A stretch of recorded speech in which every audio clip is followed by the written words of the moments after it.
Bonsoir mesdames et messieurs, bienvenue dans votre journal. Saint-Nom, le Premier ministre sur les sites de production agro-silvo-pastorale. Cette visite vise à constater les actions qui sont menées dans le cadre de l'offensive agro-pastorale et halieutique. Ce plan opérationnel au regard des potentialités que regorge le Burkina Faso n'est ni une vue de l'esprit, ni une utopie. Conférence publique sur le phénomène de la désinformation et les discours de haine. Cette conférence vise à lutter contre la désinformation dans un contexte de crise socio-sécuritaire. Une fois de plus, bonsoir mesdames et messieurs, ravi de vous retrouver dans ce 19h15. Comme annoncé en titre, le Premier ministre Rimtalba Jean-Emmanuel Ouédraogo a effectué une visite de site de production agro-silvo-pastorale dans la région du Centre-Nord. Au secteur 6 de la ville de Kaya, le chef du gouvernement a félicité et encouragé des déplacés internes qui exploitent aux côtés de leurs hôtes un périmètre maraîcher de 3 hectares. Plus de détails avec Natacha Bama.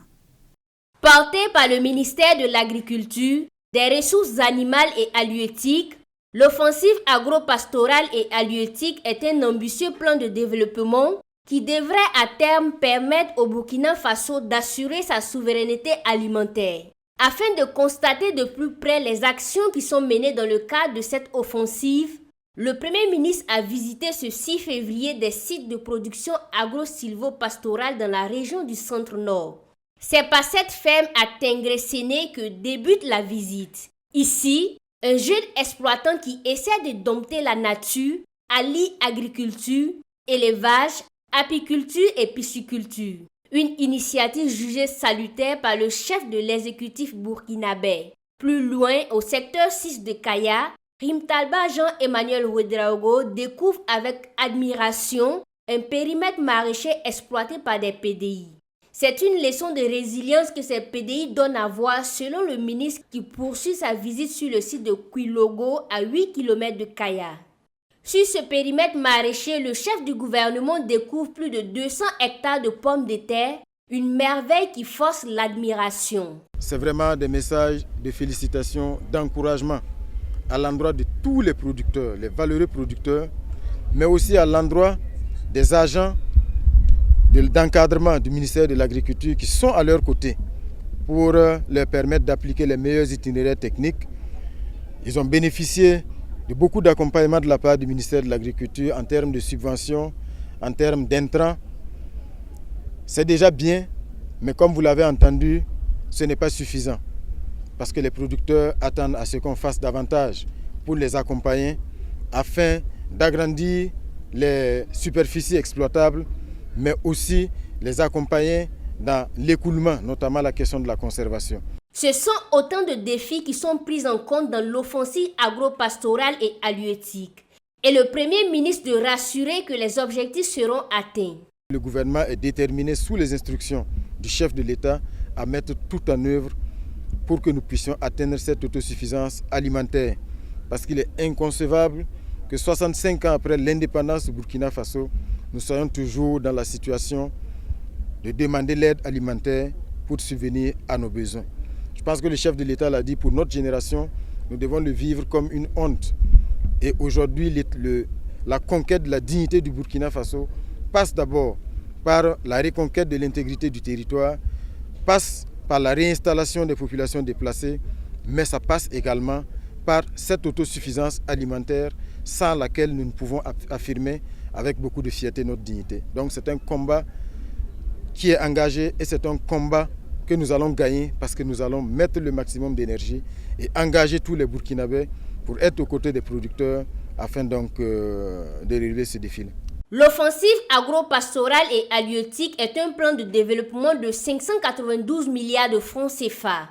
À terme, il permettra la création d'au moins 100 000 emplois décents dans le secteur agro-pastoral pour les jeunes, les personnes déplacées internes et les volontaires pour la défense de la patrie. Face à la montée des discours de haine et de la désinformation, quelle posture adopter pour une utilisation responsable des médias sociaux? C'est la question au cœur d'une conférence publique organisée ce vendredi 7 février 2025 par le Conseil supérieur de la communication en collaboration avec le ministère de la Transition digitale, des Postes et de la Communication électronique et le ministère de la Communication, de la Culture, des Arts et du Tourisme. Un rendez-vous d'échange avec la jeunesse burkinabé, les blogueurs et les acteurs de la société civile pour mieux comprendre les défis de l'éducation aux médias dans un contexte de crise sécuritaire. Plus de détails avec Inès Zibango.